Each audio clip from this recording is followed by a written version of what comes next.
Hey guys, and welcome back to my channel, or if this is your first time here, welcome to my channel. For today's video, I thought I would update you guys on the most recent tattoo that I got back in January, and I'm also going to update you guys on one of the piercings I'm sadly going to be retiring in the coming weeks. Also, towards the end of the video, I thought I would show you guys where I get most of my body jewelry, so like belly button rings, tongue rings, nose rings, all that kind of stuff. So if you guys are interested in seeing the jewelry, then stay tuned to the end. But if you guys enjoyed this video, don't forget to give it a big thumbs up, and if you haven't done so already, head on down there and subscribe. I appreciate all the love and support that I can get. And with that being said, let's get into the video. So if you guys are interested in hearing about the 4 other tattoos that I have and kind of seeing those, and also the 14 other piercings that I will not be talking about in this video, I will link my tattoo and piercing video down below, and I will also throw it in a card somewhere up here if you guys are interested in checking any of those out. I also vlogged the experience of me getting the tattoo that I will be talking about in today's video, so if you guys want to see that, I will also link that down below and throw it in a card up here for you guys to check out if you are interested. But let's begin with my tattoo. So back in December and January, I was down in Florida visiting some family, and one weekend I went and stayed with my sister, and we decided to finally get a matching tattoo. My sister, my mom, and I were all going to get one a while back, but then we never did. They just went and got a matching tattoo. So this time around, my sister and I decided that we wanted to get a matching tattoo.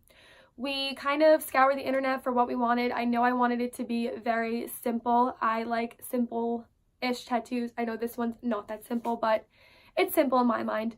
But I knew I wanted a more simple tattoo just because I have this one and it's a pretty big piece and I didn't want anything larger than that.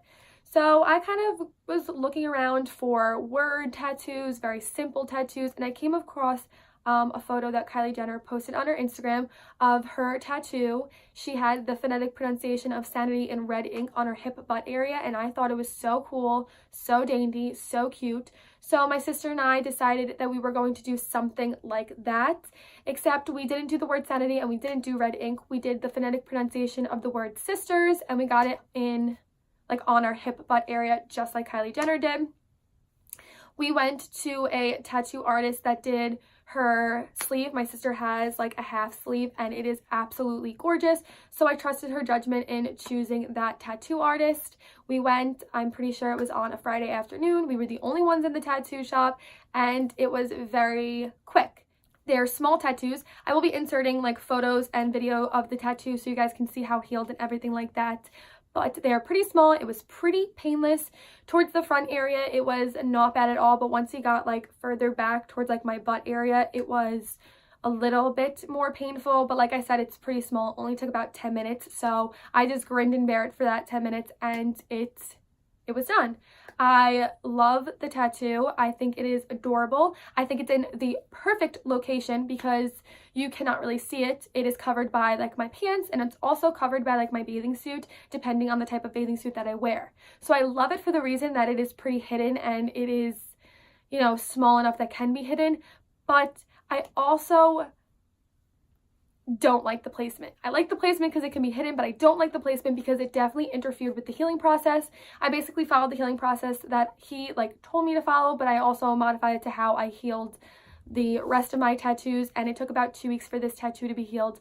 But because of the placement, I was constantly hitting it or scratching it, or my clothes were rubbing up against it, and because of that, there are some areas of the tattoo that are like missing ink. There are some like bald spots in the tattoo, if you would.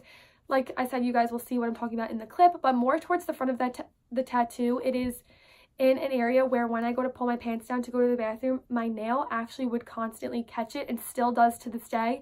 But that was like detrimental in the healing process because when it was in that critical time of it scabbing up where you're not supposed to pick the scabs, I was constantly scratching it with my nails and accidentally like ripping off the scabs, and I think that is why it is missing some ink in the front part of it.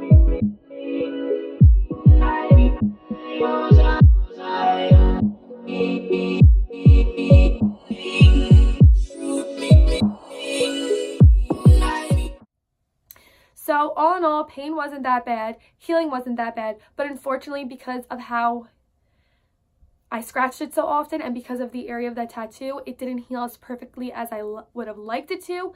I'm a stickler when it comes to my tattoos and I stare at them and I find every imperfection that I can. So I know no matter what, a tattoo won't be perfect to me, but it does bother me a little bit that is missing some areas of ink.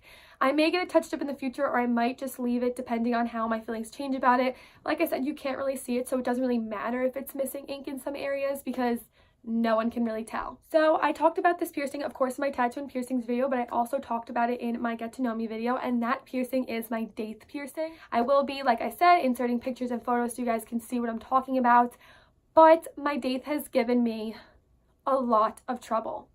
I went with 2 of my friends on Friday the 13th for $13 piercings, and I don't think it was the price of the piercing that affected it so much, because I've gotten other piercings done for $13 and they've healed beautifully, like my tragus, but I do think it was the place that we went.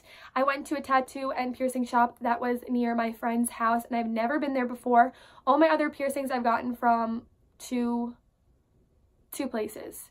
So actually 3 places, and I have never had any trouble with them, but this was a new tattoo and piercing place, and I do kind of blame it on the fact that it was Friday the 13th. It was very busy, but I do also blame it on the piercer. I think she was very flustered and rushed with her work. She was extremely rough when piercing my ear. It was the most painful piercing, like more painful than my tongue, more painful than my nipples, like the most painful piercing that I've ever gotten. She was so rough when getting it in. There was extreme amounts of pressure, and I knew there was going to be pressure because people say like the rook and the daith, like there's a lot of pressure in these areas, but it was so intense. It hurt so badly.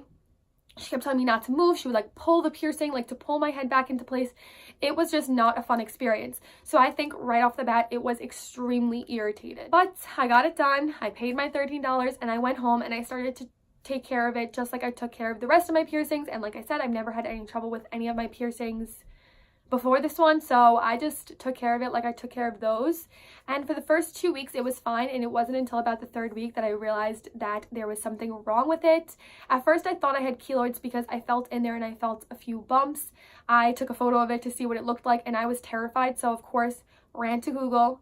Don't recommend doing that, but it told me that I had either keloids or hypertrophic scarring, but that one of the remedies was witch hazel. So I started doing sea salt soaks and witch hazel, hoping that it would shrink it down and take care of it. But after about 2 more weeks of that, I was fed up, and I just decided to call one of my other piercers that I've gotten multiple piercings from and ask for his advice. He basically told me what it sounded like was that I had hypertrophic scarring and not keloids, and to try tea tree oil to help reduce the scarring, because that is something that you can use on any type of scar on your body. So I headed to CVS and I picked up tea tree oil, and I used that for about a month religiously, but it really wasn't doing much. It would shrink them down to where they were almost gone, but the next day I would wake up and they would be super inflamed, and it was this cycle of them almost being gone and then being inflamed and then almost being gone. So that's when I kind of gave up on treating it. I try not to sleep on it. Most nights I do not sleep on it. I refuse to sleep on that side because when I wake up in the morning it is so painful. I just continue to clean it like I clean every other piercing. I know they say it takes 6 months to a year to heal, but at this point I just don't think there's any healingness. If I've tried most of the remedies that are out there for it and it has done nothing for it, and not even a simple sea salt soak can make it feel better, I think that it is time to just retire it. I personally feel that she was so rough when piercing it that my body off the bat wanted to reject it, and I think that is what's going on. Your body can reject a piercing for a whole number of reasons, but I just think my body is rejecting this one just because of the way it was pierced and how it is in my ear. So in the next few weeks I'm going to be going just to a tattoo shop that I've gotten multiple other piercings from, and I'm going to have them remove it. I'm too scared to remove it on my own because if it took that much trouble to get in, I can only imagine what trouble it's going to be to get out. So I'm just going to go to a professional and have them remove it for me. So I will probably vlog that so you guys can see me removing it. And because I am removing one, I think I have to replace it with a new one. So comment down below what you guys think I should get pierced next. Something on the ears though. I'm done with body piercings. We're going to just stick to the ears. So that's what's going on with my daith. It is kind of sad because I originally got it pierced to deal with migraines, but honestly, it didn't really help with migraines. I get a migraine once a week, if not every few weeks, just as frequently as I did before. So I don't think it's helping with the migraine aspect, and it's not worth the pain and the money and the time that I've put in to try and healing it. So it's just time to remove my daith.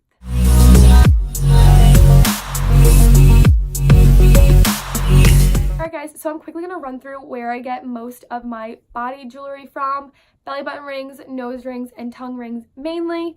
All the jewelry that's in my ears is the jewelry that they were pierced with, so they're just like piercing safe, like piercing grade metal with little cubic zirconium like gems in it. I will show you guys close-up pictures of those. But as for belly button rings, I have quite a few. They're all in this box right here.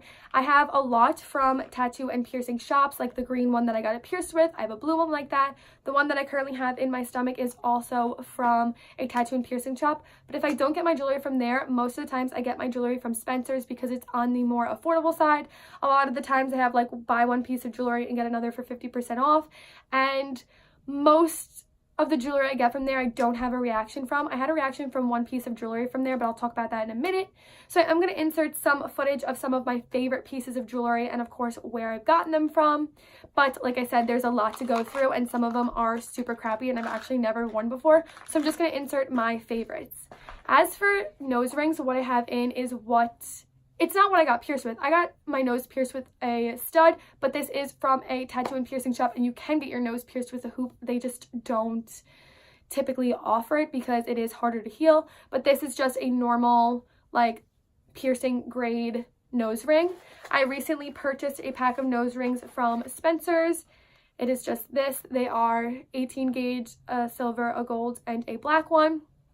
I do like these. They are a little bigger than this one, so it's stuck out a little bit, which I don't like. I will probably go a step down if I ever were to buy nose hoops from Spencer's again.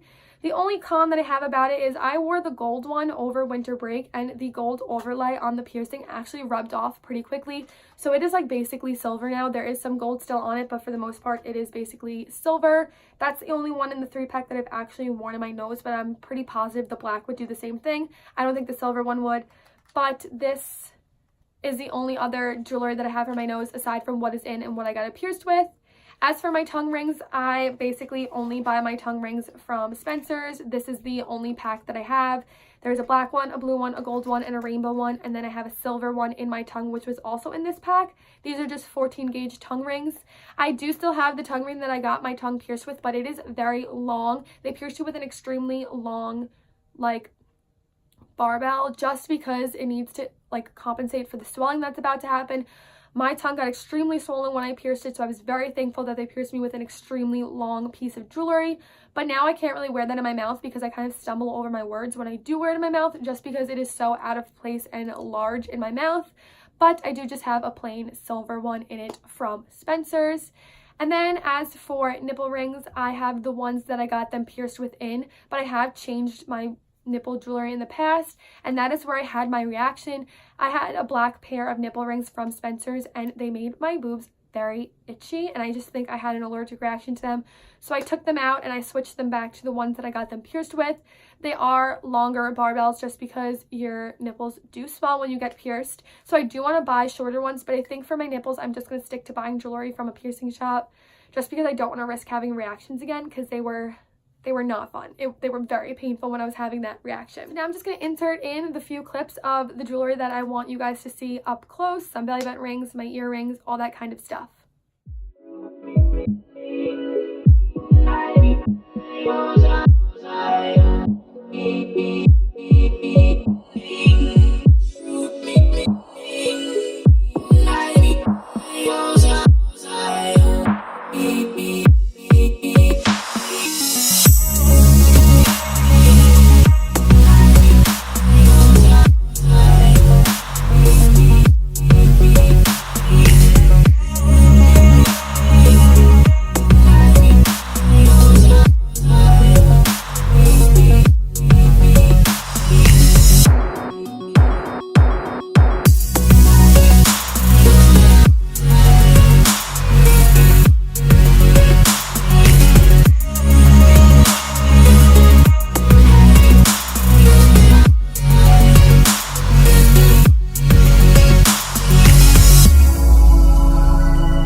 So that is it for this video. I hope you guys enjoyed this little update on my tattoo and also the update on my daith, which I'm sadly removing. I also hope you guys enjoyed seeing some of the jewelry that I wear in my piercings and hearing about where I get it from. definitely stick to getting jewelry from tattoo and piercing shops and, you know, Spencer's if you do trust them like I do. Don't go on the internet and buy some weird jewelry because you never know what it is made of and how your body can react to it. Also, if your body is having a reaction, take it out immediately. Don't wait around because you never know what is going to happen. Always take care of your tattoos and piercings and never be afraid to call your piercer like I did with my ear. You know, they're professionals. Don't turn to the internet like I did because I wound up scaring myself a little bit. Just call the professionals and even go in and take their advice. So I hope you guys enjoyed this video. If you did, don't forget to give it a big thumbs up. And like I said in the beginning of the video, if you haven't done so already, head on down there and subscribe. I appreciate all the love and support that I can get. And with that being said, I will see you guys in my next video. Bye, guys.